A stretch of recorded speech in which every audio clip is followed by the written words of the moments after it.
So this is a final install here. I went and swapped these with the other one because this is actually higher. So I swapped it so it will be lower and more extended. And that allowed the hood to sit lower. I did swap this the other way to see if that was better, but nope, I put it back. And I'm still trying to show you all that on the video. I just went ahead and did that. So as you can see, this is on the low side, not on the top.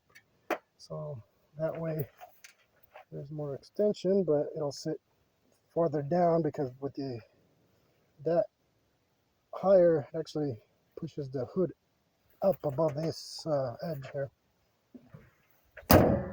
So as you can see, now it's still a tiny bit, but not as bad as before.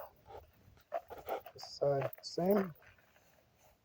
So that is the way you want to install it.